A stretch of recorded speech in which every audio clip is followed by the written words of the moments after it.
Okay, we are now live. You're welcome to start. Good evening, everyone. Thanks for joining us this evening. I am Amanda Edwards. I'm a Buncombe County Commissioner representing District 2, and I'm excited to be joined by my colleague Robert Presley this evening in District 3, and I'll give him a moment to say a few words. Chairman Newman will be joining us momentarily.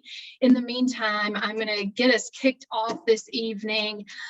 And again, really thank y'all for being here to share your thoughts on this really important decision that we have ahead of us.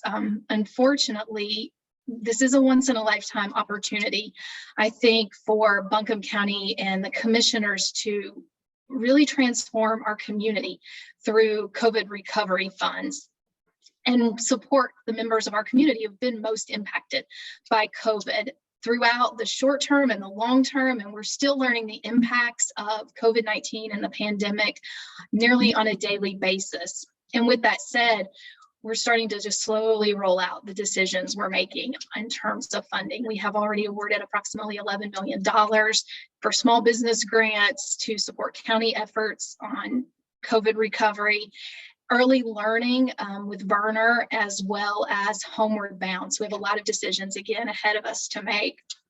And it's really important to us as your commissioners to take this time to listen and to learn from each of you and what you all are seeing and experiencing on a daily basis to assist us in making these really long-lasting transformational funding decisions throughout Buncombe County. So with that said, I will let Commissioner Presley say a few words, and I've started writing down the hands that are raised, so we'll just call on you as we go. Commissioner Presley? Yeah, thank you, Amanda. I think you've said it all, but the main thing is this is our time to listen to you. It's a lot of money, but I know it's not enough to go all the way around. And, it's going to be tough decisions on all of us. And like Amanda said, we've already allotted 11 million of it out that we really thought was very important to go ahead and get started before we listen to everyone that's asking or willing to tell us what the best bang for our buck is. So we're ready to get this kicked off, and hope Brownie can join. He's already been in 2 of them. So he'll be probably sliding in here any minute. Thank you.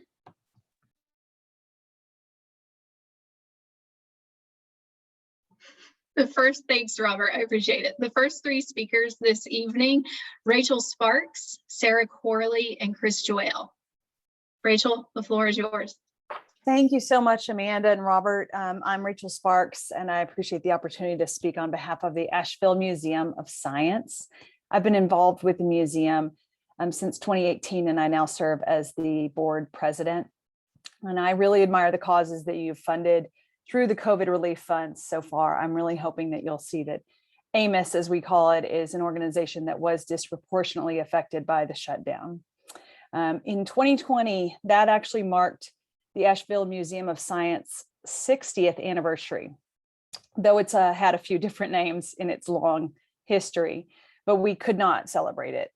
In its several locations that it's been, it's always had a very small footprint in terms of square footage. However, the impact of AMIS stretches to surrounding counties, into all of our school districts, and into our community centers. 2020 saw the museum closed for over 6 months. And that time when AMIS's very few remaining staff came forth and met the challenge to get science in front of kids and adults through creative online and in-person delivery methods, but earned revenue was still down by 90%.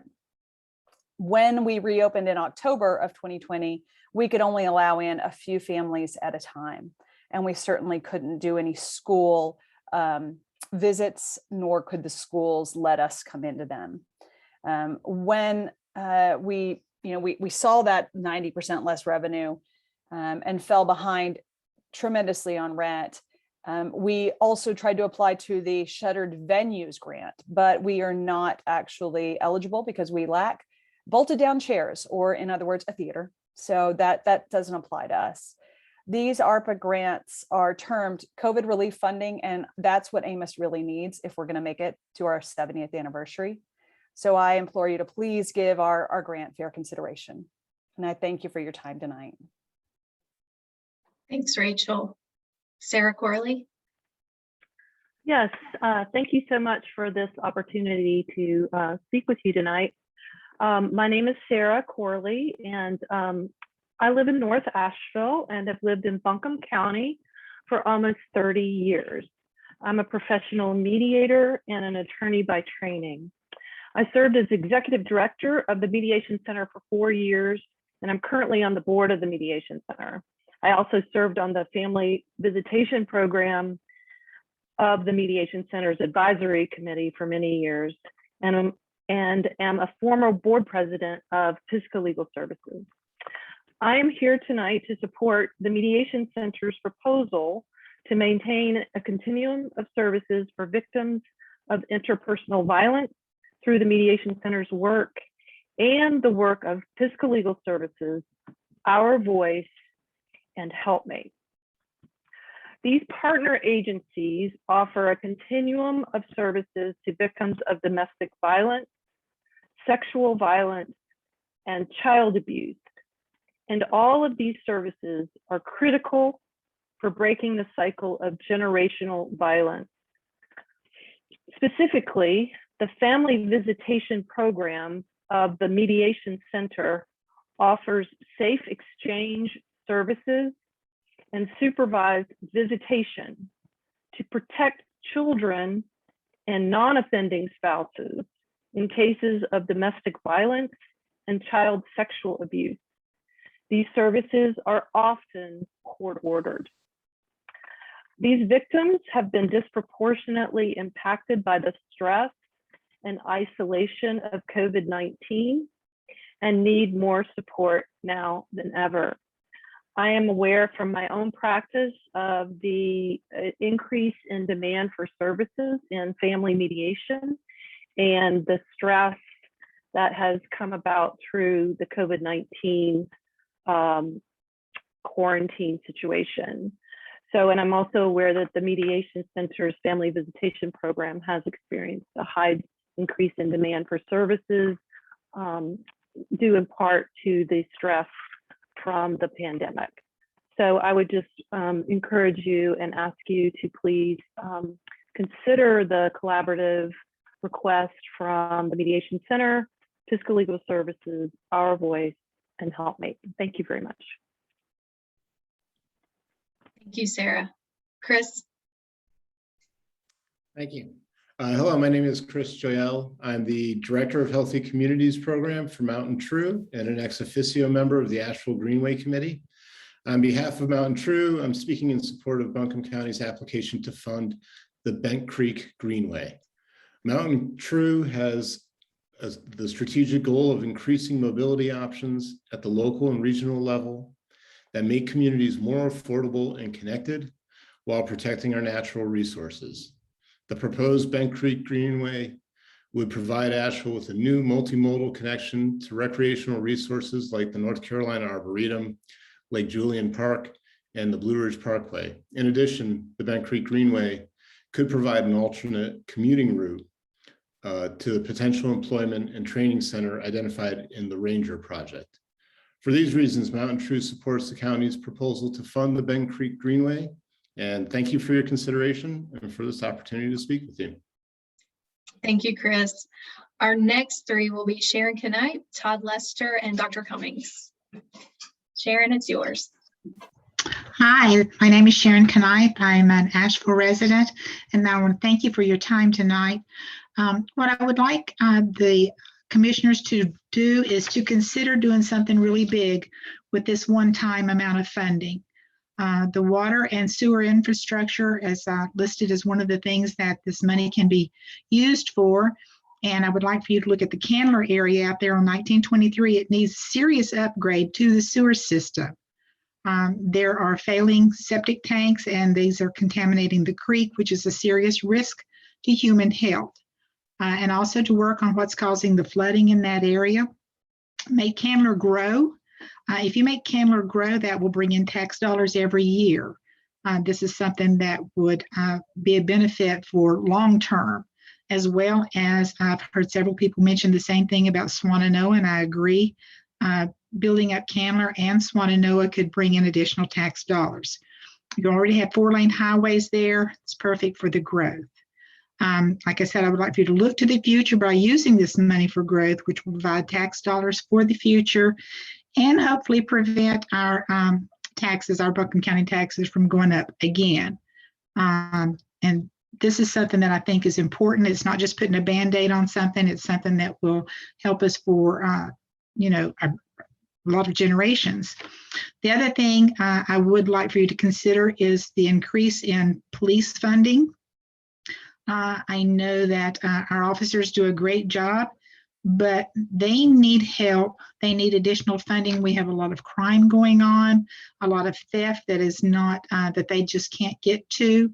So I think that it's important that we do consider that. We're already on the radar for not being a safe city anymore. And that's sad. That's really sad for this area. Another thing that is really important to me, and we have the funds now to do something about, is to assist our veterans and our senior citizens. During COVID, this group really suffered, and there was just not a lot of things out there during the pandemic, both financially and emotionally, to help them. There were additional costs which were not addressed, and it's not addressed with Social Security. It never has been. Seniors could use help making their homes more accessible as they age. I know the churches do a tremendous job, but these seniors that have lived here and have paid their taxes, and it would be nice if the city and the county that they've been supporting could help support them. And our veterans, of course, it just goes without saying, they need help. Our veterans without homes that are homeless, I would like for the county to look at tiny homes. It's working in other places, and I think it's something that might help our veterans here. Finally, just addressing in general homelessness. I've seen on other, I've watched a couple other videos, people who have lost their homes due to COVID, families that are without housing, they need help and they need a safe place to stay until they can get back on their feet. And it does need to be a safe place, absolutely not a low barrier facility. They've already been hit hard. They don't deserve to have to be further adversely affected by living in the proximity of drugs and criminals. We need to assist those that have been affected. And like I said, I understand that those have made some poor decisions. We do need to help them. We absolutely do. But not in residential areas, not in areas where people are trying to recover from losses. And in the residential areas, people, they paid money and worked their whole lives to have those safe places. And I just don't think it's fair to destroy that lifestyle that they've worked all their lives to build. It's cruel. So just in conclusion, I just hope that the changes that you make will have helped all of Buncombe County in the future and not just for a few months. Thank you. Thank you, Sharon. Todd Lester. Hi, my name is Todd Lester, and I'm also with the Mediation Center, like my colleague, Sarah Corley. I'm also calling in support of our application that we put in with us and then our partners, Pisca Legal, Our Voice and Helpmate. We work, as Sarah said, with survivors of domestic abuse, adults and children. The program that we are most concerned about, we've had a cut in our funding. I'm not sure if you've heard about the federal cuts in funding, but we have a 3-year gap in a very important program, our family visitation program, which provides a safe place for safe exchanges for parents who share custody, or is when non-custodial parents need to have supervision. So I've been with the Mediation Center for over 10 years, doing community conflict resolution work in schools, prisons, and taking cases out of the courts. And I could say, in my personal experience with COVID, the stresses of the isolation, not always having other healthy supports and coping habits, that conflict is high. I see it in my neighborhood of West Asheville, where I've lived for 14 years. I see it on the streets, I see it in the stores, and that's like what happens in public. So you can imagine the stresses behind closed doors and what can happen if these programs are not in place. Our agencies have worked so well together to create like a streamlined preventative program where without them, I'm concerned that there'll be more calls for police, more visits to courtrooms. And like I said, there's a one-time funding need for 3 years so we can preserve this program. So I hope you will really consider our application with our partners. And I thank you for your time in this forum to be able to share our thoughts. So thanks very much. Thank you, Todd. Dr. Cummings? Hi, thank you. Thank you so much for the opportunity to speak with you. Todd and Sarah have spoken eloquently about the Mediation Center, which I'm also speaking on behalf of. I have been a psychologist in Asheville, Buncombe County for 35 years and have worked primarily with abused and neglected children and their families. And I can tell you that the visitation program that Todd and Sarah have been talking about, that is part of the Mediation Center and part of the collaborative requests from Our Voice, Helpmate, and Pisgah Legal Services, is a critical component in protecting abused and neglected children from further damage and allowing them to maintain and develop a more healthy relationship with their parents and breaking this cycle of intergenerational violence. I'm not going to repeat all of the things that they have said, but I do want to extend my support for the request and hope that you'll consider it. Thanks. Thank you. Allison Glacken? Yay, hi, good evening. I'm Allison Glacken. I am the president of Connect Buncombe and someone who feels just very fortunate to live in Buncombe County. I'm speaking this evening in support of the Bent Creek Greenway application that was submitted by Buncombe County Recreation Services. There are 4 points that I want to make. The first one is that this greenway will be an improvement to public health. Second, this greenway will contribute to our local economy in revenue and jobs. Third, greenways are for everyone, but may have more benefits for those who are underserved. And fourth, Buncombe County is in need of more greenways and parks. So let's start with public health. The availability and use of greenways combat the obesity epidemic and can help reduce chronic conditions such as hypertension and diabetes.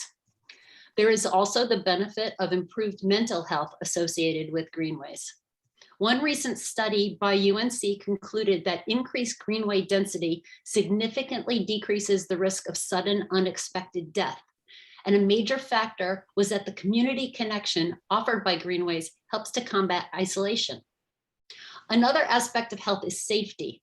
Greenways offer a safe way to get from point A to point B without motorized transportation, a safe way to get outdoor exercise, and a safe place to teach our children to ride bikes and roller skate. Moving on to economics. A very relevant 2018 study conducted for the NC DOT concluded that the one-time $26.7 million investment in 4 greenways in our state supported $19.4 million in annual sales revenue at local businesses, $684,000 in annual local and state sales tax revenue, 790 jobs annually, and to the point of public health, the annual savings for healthcare was $25.7 million. All in all, the study showed that every $1 of trail construction supports $1.72 annually. I'll put the link to this study in the chat when I'm done speaking. One of the most important reasons to support the Bent Creek Greenway is that it's infrastructure for everyone. You only need to take a short walk on the new Wilma Dykeman Greenway in the River Arts District to appreciate the diversity of people who take advantage of greenways. Greenways may be even more important for the underserved. The underserved population has a higher rate of hypertension and diabetes, and the population who is at most risk due to isolation is adult Black men. The Bent Creek Greenway would be there for those who don't have the time to drive an hour to the Swamp Rabbit Trail, maybe because they're working 2 jobs and raising children. This Greenway would be there for those who can't get out on the Blue Ridge Parkway because they don't have a car, or perhaps share 1 car for their household. It would be there for those who aren't physically able to ride a mountain bike in Bent Creek or hike Looking Glass Rock. My last point is that Buncombe County is lagging the rest of the country when it comes to parks and greenways. We only have 26% of the national average of park and greenway acres per capita. The ARPA funding of the Bent Creek Greenway is an opportunity to improve the health of our residents and the economy of our county for decades to come. If, Commissioners, specifically, if you want to support this application but need additional data to make sure it meets the ARPA guidelines, Connect Buncombe would be very happy to be a resource. Thank you so much. Thank you, Allison. Dana, you're next.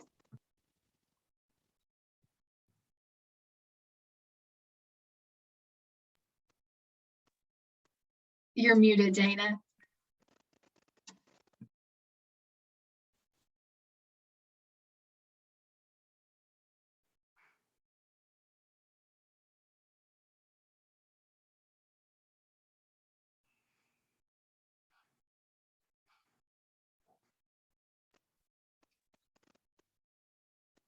Jackson Tierney, let's go to you and we'll come back to Dana in a moment. Okay, thank you Thank very you. much. Yeah, Jackson Tierney here. I'm working with Dwayne Barton, who's the president of the Hood Huggers International, also the president of the Burton Street community. And I want to start off by thanking Amanda and Robert for having this session. I think it's important to hear the public input. Also, kudos for getting the first $11 million out there. There's no sense in sitting on money, and it can get to work on things that are high priority right away. Our job is to now identify the next $40 million to get that working as well in our community. So I thank you for this. I am calling today in support of a project called the Blue Note Junction, and it is a community health and business incubator. And this falls under the category of services for disproportionately impacted communities. In short, Blue Note Junction is a synergistic mix of art, environment, and social enterprise. It will be a destination where the health and wealth of Black, Indigenous, people of color will take center stage. This project is a continuation of ongoing work of partner organizations, Asheville Creative Arts, Hood Huggers International, and the Peace Garden and Market. It will expand on successful efforts to develop Black youth training programs, build BIPOC entrepreneurs, and establish culturally appropriate, health-affirming green spaces, and will be a destination that supports the physical, emotional, and economic health of the BIPOC community. This all-inclusive space will create a model for high needs communities which have been hardest hit by COVID-19 in the region.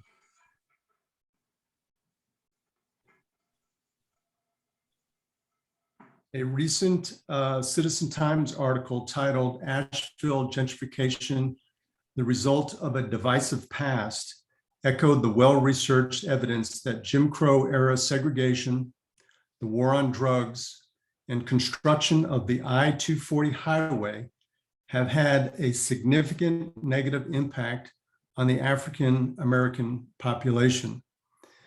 Burton Street is identified as an environmental justice community, one of the very few that have been classified as such in the entire state of North Carolina. And I think it's important to focus on the impacts of the highway that have happened 2 times before, and lightning will strike a 3rd time in the next few years. This will displace 100 homes, 14 businesses, and a church. And I think it's important that we recognize not only the current, but historical impact on the Burton Street community. If that's not enough, the gentrification is also taking a significant impact on this historically Black community, with median home prices up over 100% in the last 7 years, and additional challenges to the residents elderly residents that will be displaced as we move forward. And the other thing I will say about the link to COVID-19 is, according to a report addressing the needs of Black-owned businesses and entrepreneurs compiled by the Partners in Equity and Resilience, they have shown that Black people and businesses have been disproportionately impacted by COVID, with Black people dying 1.4 times the rate of white people, and Black businesses were disproportionately unable to access COVID recovery funds, with only 3% of Black entrepreneurs surveyed able to receive funds. In conclusion, I will bring your attention to a program at the federal level called Biden's Justice 40. And in that program, the Biden administration plans to direct 40% of his administration's climate and clean energy investments to disadvantaged communities. And I will suggest that the 40% of the $50 million is $20 million, that we should be looking at a significant portion of that going to our disadvantaged communities. And I ask for your consideration for the Blue Note project. Thank you. Thank you, Jackson. I do want to acknowledge that Chairman Newman has joined us this evening. Thank you so much, Brownie. We're glad you're here. All right, Dana, are you ready? I think so. Am I coming through now? You are coming through. Great. Thank you. That's the hardest time I've ever had getting unfrozen on the microphone in the last 2 years. Sorry about that. But I am Chairman and CEO of Home Trust Bank, been involved in the Asheville community actively for a long period of time. I'm also on the board of directors of the Arboretum, and I'm speaking on behalf of the Bent Creek Greenway project.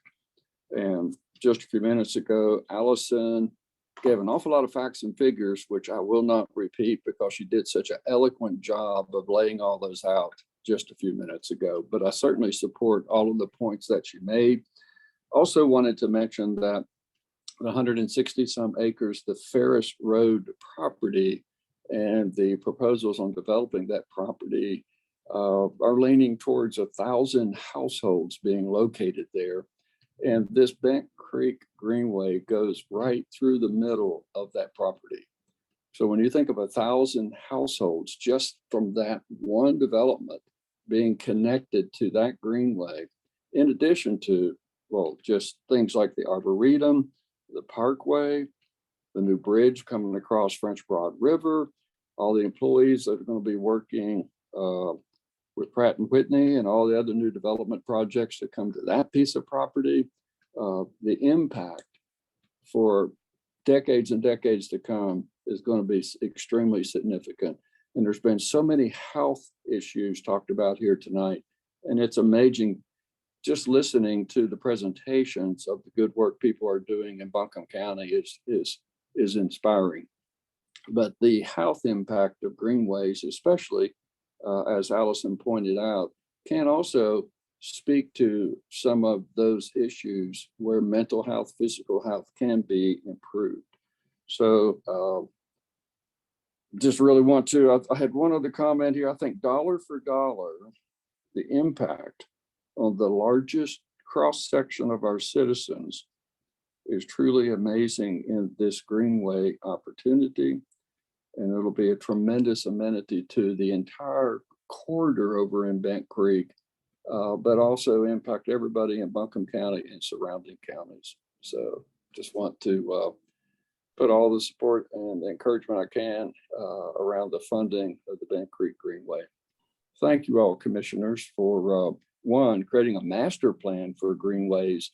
That makes all of this possible. So I congratulate and thank you for that good work. And also the willingness to make the time for people to comment and have input. So thank you very much for that. Thank you. Thank you, Dana. Rick Daly. Good evening, and I want to thank you for, as Dana did, for the chance to comment here. I'm also a board member of the Arboretum. I think we have a rare opportunity here to think about how we use health dollars to talk about what some people call the triple bottom line. We have the health of people, the health of the planet, and the health of the business community. And I can't think of anything that would work better than the Bent Creek Greenway that would support the health of this community. So I really would urge you to allocate some of these funds to the Bent Creek Greenway, because it really is a health issue. It's a health of the people, it's health of the planet, and health of the economic viability of this community. So appreciate your time. Lots of good causes. This is one that really, I think, hits all of the health issues that we should be talking about. So thank you. Thank you, Rick. Terry Scholl, you're next. I hope I got that pronounced correctly. Yes. I didn't realize we were going to have so many people here supporting greenways, but I've been in Buncombe County for 25 years, and for 25 years, I've dreamed of greenways in this area. I can remember it's been about 10 years ago, the master plan came out, and I was excited thinking we're going to start seeing greenways. I won't go into the details. Everybody's already mentioned those, but it does seem to me that if you look at the guidelines of the American Rescue Plan, it talks about public health and economic impact, and greenways do that. So please support greenways, and a little push for our local cause. Please don't forget about the Inca Heritage Trail. We need greenways out in the rural areas as well. So thank you, commissioners, for your time. Thank you, Terry. Charles Long, you're next, and David Nutter will follow. Can you hear me? Yes. Okay. So I'm Charles Long, co-founder of the Swift App School. And I believe yesterday, my colleague Bob Williams spoke yesterday in support of Hatch AVL Foundation because we're direct recipients of their services. We work with George Glacken. George is the chair of the board, and other members of Hatch also chipped in. They're a 501(c) nonprofit supporting entrepreneurs seeking to build high growth businesses. So my backstory is that I was one of those young Black men that had great ambition and a lot of dreams. And unfortunately, I wasn't able to financially support the things that I was interested in getting into. And obviously, there were no Google and Facebook and everything else that exists today. And so the resources weren't there. Fortunately, what happened was I met a high school math teacher. He was a former IBM programmer, and he came and he taught math. But in orientation, he said, I want to do something that's, different. The reason I'm here is because I left a high-paying job where I felt like I wasn't giving back. And so I started teaching math in order to do that. Well, that didn't make sense at the time because I was in high school. I didn't understand what giving back meant. But I was interested in programming, what little bit I was exposed to. And so I went to him after class and said, hey, I want to be a programmer. I want to be somebody in the computer science field. And that is very rare for African Americans, and it still is. And so every evening after school, my teacher, Mr. Gabriel, taught me programming, and we skipped forward 30 years later, and or actually, I guess it'd be 20 something years later, but you skip forward and now I'm in his shoes. I work now in an educational institution as a full-time job, but we're slowly moving into Swift App School being our new passion and new mission. And so I'm returning the favor. And so basically I taught, full disclosure, I work for Asheville School, and I started doing what Mr. Gabriel did. I started clubs, I started robotics, I started programming for kids to try to give back and return that favor. And that was in 2006. when I started that. I've been there 20 years, but in 2015, I met Bob Williams and we said, we both have this shared mission. Let's do this for the school. Let's both put our talents together and give back to the students. So we did that. We started in 2015. We taught App Camp for 5 years. Unfortunately, COVID lockdown shut everything down, and the school was looking for ways to make lucrative income. Obviously, with the pandemic, everyone was affected. And so they basically gave us the unfortunate news, we're gonna have to move on. We can't continue the App Camp. Well, that didn't shut down our mission. And so we decided, okay, let's see what we can do on our own. And so we branched out on our own. We told the school, hey, we're going to do this. Just full disclosure, want you to know we're going to do this. They were totally fine with that. And so we reached out to Hatch, and Hatch was able to help support us by giving us the space not utilized during the lockdown this year. I know last year was shut down, which used to be the Grell movie theater, and they gave us that space, and we were able to help them retrofit it and able to give out scholarships. So we had more than 50% of our students were actually on scholarship. And they share the same mission that we did in terms of, offering opportunities primarily to underserved students and, students that we felt like financially they couldn't support the cost that we put on having the App Camp.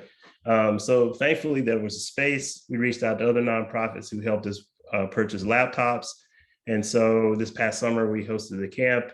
2 of the organizations I reached out to, Buncombe County Schools. So we had some support there, or actually we had students come from Buncombe County Schools. And we also had, My Daddy Taught Me That program, which is local. We reached out to them and asked for them. So I like to continue this mission. Obviously, we had a successful summer, and thanks to Hatch, we were able to do that. And on top of that, they offered a 90-day stress test to us. So they allowed us to look at our business model and find out, is it sustainable? Is it scalable? Obviously, without them, we would not be able to continue this mission. And so we just, continue to look at other potential partnerships where we can say, all right, this is a major problem in America. The future is technology. The future is artificial intelligence. So what are we doing to give back to that community? Bob and I both have gone to conferences in California when conferences were in, and we looked around and we noticed, wow, there's not a lot of women, there's not a lot of African Americans here. Like, what's the problem? And Bob was the one who pointed out to me. I just really didn't think much about it. But the more he started to point it out, the more I realized, oh yeah, this is very unique. I feel very, very thankful for Mr. Gabriel giving it to me. And so I'm able to turn around and return the favor. And so, basically looking at what Hatch has done for us is they share the same mission, same vision. And so we felt like that would be it was only right for us to come and ask that you think about supporting what they're doing and their mission to help the local community. Thank you, Charles. Dave Nutter, you're next. Hi, everyone. I am a planner and have worked studiously on greenways in various places in the country. And I very much espouse the wonderful Bent Creek Greenway project, which we at the Connect Buncombe Board of Directors are very enthusiastic about. I would just like to take a moment and describe the very important geography and areas, neighborhoods, special districts that the Bent Creek Greenway, which will be approximately 10 miles long in South Asheville, would serve. It runs between Hominy Creek, Bent Creek, and Lake Julian. It will provide very important food access to the Western North Carolina Regional Farmers Market for West Asheville, Brevard Road neighborhoods, and many folks who need greater access to the food sources. It will serve the Brevard Road neighborhoods in that area. It will parallel I-26 near the Biltmore Estate. It will definitely connect with the North Carolina Arboretum. It will touch the Blue Ridge Parkway. It will run along the French Broad River Paddle Trail. It will head south to Biltmore Park and Long Shoals Road, and finally to Lake Julian, uniting all these communities in a very powerful way, serving the many benefits in health, economic development, and community engagement, which we all seek. All of it will be a long-term investment serving underserved communities as a major demonstration of the health and economic development benefits of greenways in general. Our county, which is now so underserved in this area of greenways and connected green spaces, does not presently have their benefits. We will be submitting important research materials which describe in detail the benefits that this will have to all our people. Thank you very much. Thank you, Dave. Ruth Butler, you're next.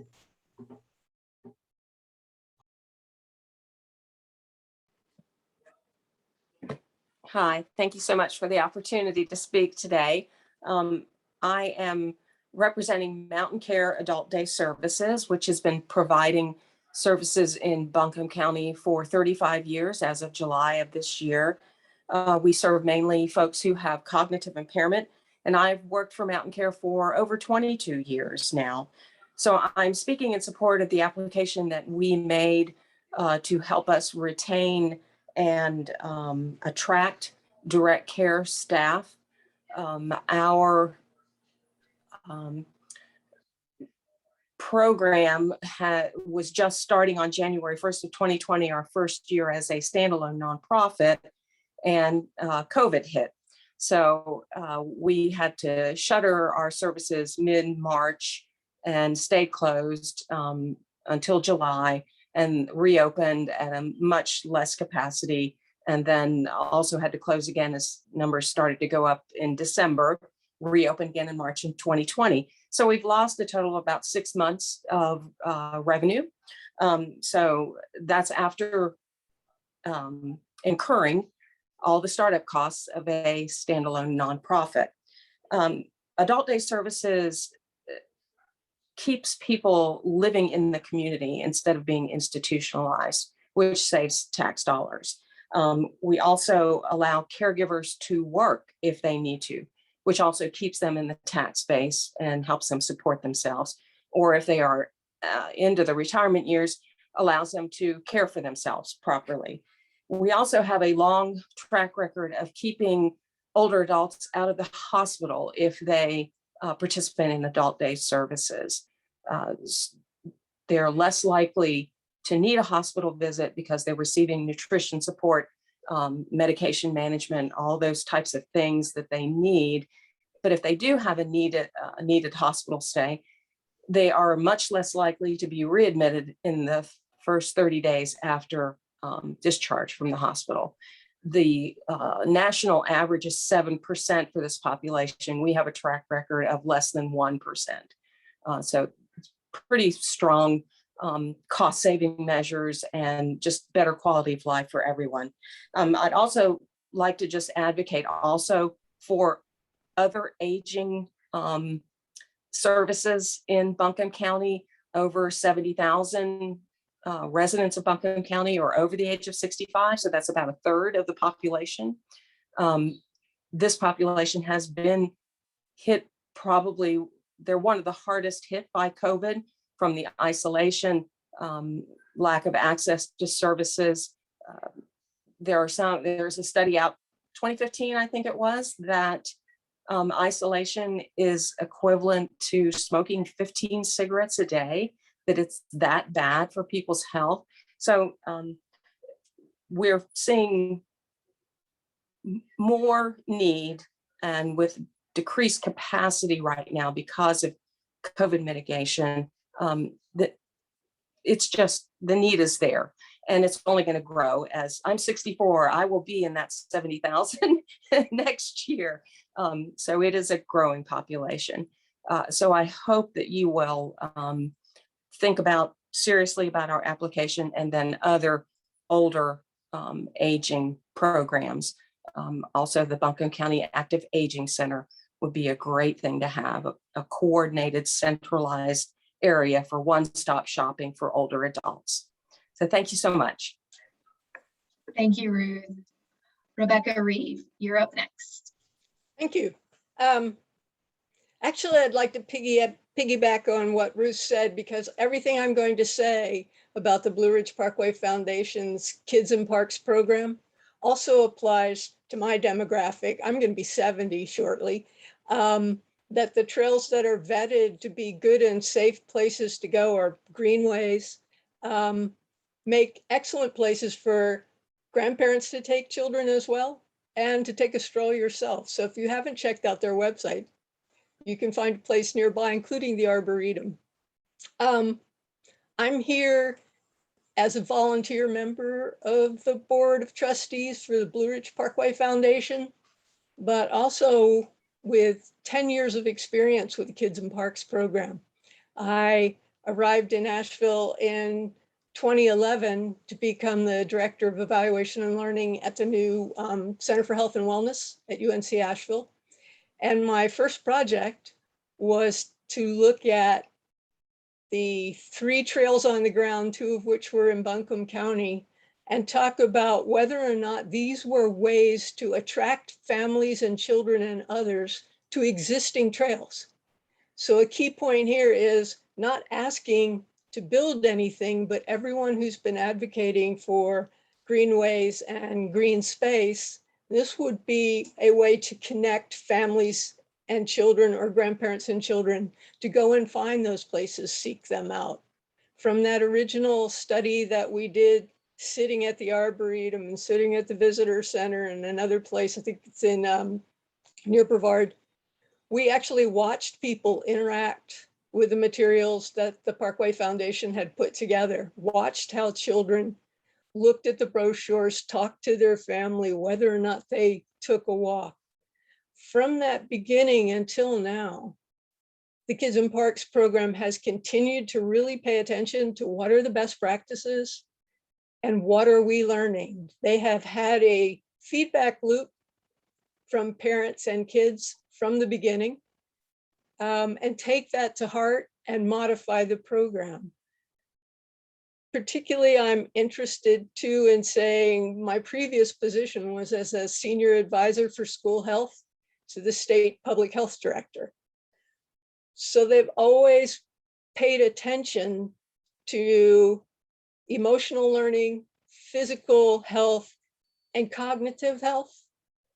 So the things in the proposal include STEM, information for existing trails. So it's a way of addressing the COVID slide from students who haven't been able to be in school. One of the things we know from feedback from the kids and families who are going to parks is that the average age is still an elementary school age child, but that child isn't driving to the park themselves, right? The parents are going as well and getting the social, emotional, and cognitive benefit of being in the park. The pivot that Kids in Parks made during COVID to go to more mobile apps, to more electronic download resources, both for parents and for kids, to me was with amazing speed and has been seen that way by people well beyond our region. To me, as an evaluator and as a person who looks at program improvement, even though I'm now retired, to continuously use feedback to improve your program. We also know that parents and children are specifically going to parks because there's a Kids in Parks trail there. So as you think about investing not only in the recovery from COVID, supporting the Kids in Parks proposal will help with that, will help with social skills, will help with time in nature, which we know helps heal both mental and social emotional health, it will extend into the next generation because the parks are already there and the children who go now will have an experience that is positive and likely come back when it's their turn. I think the other thing that surprises me so much about the Kids in Parks program is it really works on that health, wealth, education triangle. They've been able to build partnerships with local governments, with state parks, with tribal governments, including the Eastern Band, businesses who help promote the program, but the infrastructure of the program needs some support. And that's part of that, you know, making a big switch in electronic communication, et cetera, through your website and other social media requires a back-end infrastructure. And so this investment would be in future investment in marketing the existing trails and opportunities that bring folks to our area. So including people from outside, because there are now Kids in Parks trails across the country. So people who plan trips to Asheville may be planning to come in part to come to the Arboretum Trail or the Visitor Centers Trail or one of the school properties trails. So I am hoping that you will see investment in Kids in Parks as part of COVID relief, a part of next generation opportunities, and a part of supporting health, wealth, and education for everybody in our community. And I appreciate the opportunity to talk to you. Thank you, Rebecca. Lisa Gay Hall, you're next. Hi there. This is Lisa Gay Hall. Hold on, let's see. Start my video. I am unfortunately driving, but I'm pulled over at a safe space. So a desire for the commissioners to fund Angels Watch through Caring for Children. With COVID, we've seen a marked increase in mental health and substance use disorder, and therefore an increase in intakes in child protective services with DSS when families are struggling to maintain a baseline at home. Angels Watch program is designed to prevent youth from entering into the custody of child protective services. Angels Watch fills gaps in care. It provides a safe place for when children have nowhere to go during a time that their parents are temporarily unable to care for them because of a mental health crisis, incarceration, or they are entering the hospital or entering rehab for substance use disorder recovery programs. With your support, this program will focus on disrupting the pipeline of foster care to incarceration and homelessness by providing a non-punitive preventative safety culture for families. I really do appreciate the opportunity to speak to you guys today. Thank you so much. Thank you, Lisa Gay. Dr. Hoff, you're next. Well, good evening, everyone, and thank you for this marvelous opportunity to present our particular interests and to be heard by others' remarkable amount of information. If I were the county commission, I'd just fund everybody right now and we could all go home. My name is Olson Huff. I'm a retired pediatrician, so it should come as no surprise to any of you that my interest in promoting the program I'm talking about briefly has to do with children. Kids in Parks was established at a time when we were beginning to understand that children were spending too much time sitting, eating too much without burning off those calories, and staying too wired to the technology that was what I call one issued and rather than multiple issued. And so Kids in Parks then was established to get children outside. It was a simple idea, but it worked. And we developed a series of trails called, which are the Kids in Parks trails that are called track trails. And these particular trails are designed as they are for the children and the families to do three things. One, to promote and encourage better health. You've heard a lot of comments already this evening about the use of outdoors in stimulating healthy habits and healthier bodies. That's one of the objectives of the Kids in Parks program. Another objective of the program is to enhance the education that's going on in the schools already, because this is an after-school kind of program that the children can get their hands on and begin to learn a very specific way. The third aspect of the Kids in Parks program is to encourage young people to become aware of the environment in which they live. I don't think it is a surprise to anyone to recognize that Mother Nature and the great outdoors is an awesome teacher. And we need to take advantage of that classroom even more. And that's one of the objectives of the Kids in Parks program. Now, as they get out on the trails, they are able to learn a number of things. We provide the brochures that help them identify plants and animals and et cetera. But I would like to hasten to add that this is more than just identifying the difference between a maple tree or an oak tree or goldenrod or mayapple. This is about the generational changes that are necessary year after year and generation after generation to help our young people be able to take care of the environment and the world in which they're going to be called on to monitor and protect.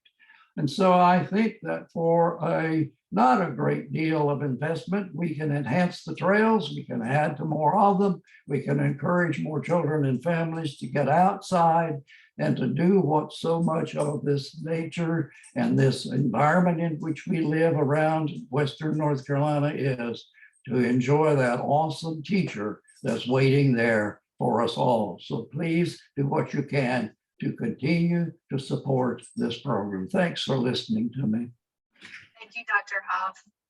Drake Fowler, you're next. And I encourage any others before you speak, if you would like the opportunity to speak with us this evening, to please make sure that you click the raise your hand button at the bottom of your screen so that we can hear from you. And I know that our staff has been encouraging folks to put comments in the chat box as well if you don't want to speak to us this evening. So please be sure that you have the opportunity to be heard tonight. Drake, it's all yours. Great. Thanks, Amanda. I just want to thank the commissioners for this opportunity to hear out its citizens. My name is Drake Fowler. I'm the Deputy Executive Director at the North Carolina Arboretum. I've been a resident of Buncombe County for 17 years, and my wife is a local social worker.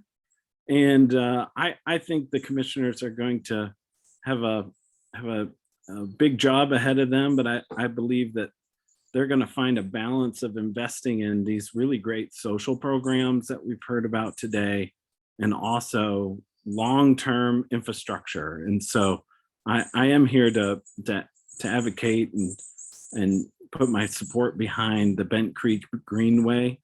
I took our 3 kids on a bike ride this weekend down in the River Arts District.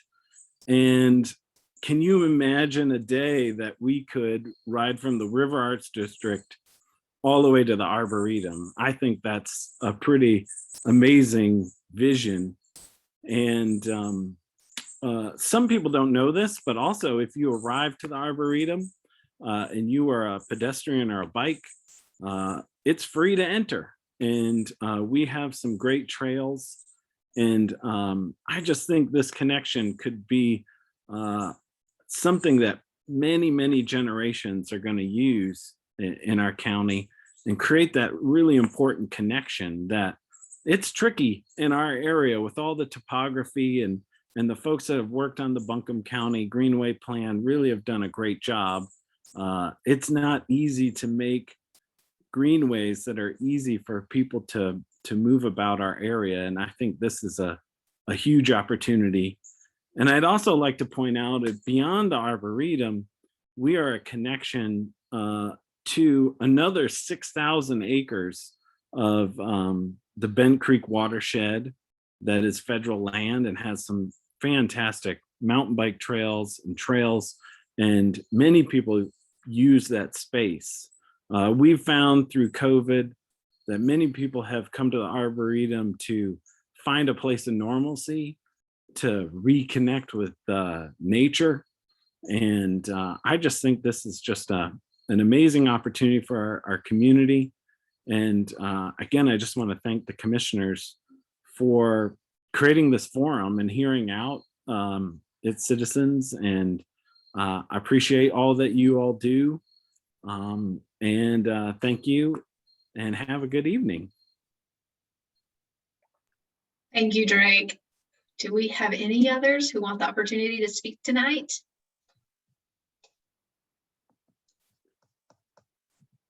All right, no other hands have gone up. Don't be shy, y'all. We still have time available. We want to hear from you. I think Todd Lester has his hand up. Oh.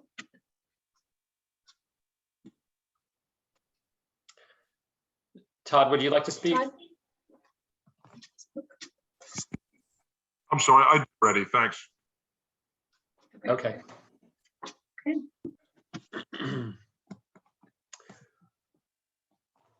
All right, well, hey, if there are no other folks who want to ask a question or make a comment this evening, I just wanted to thank everyone for taking time to come out and participate in this community online virtual forum this evening. My name is Brownie Newman. I serve as chair of the county commission.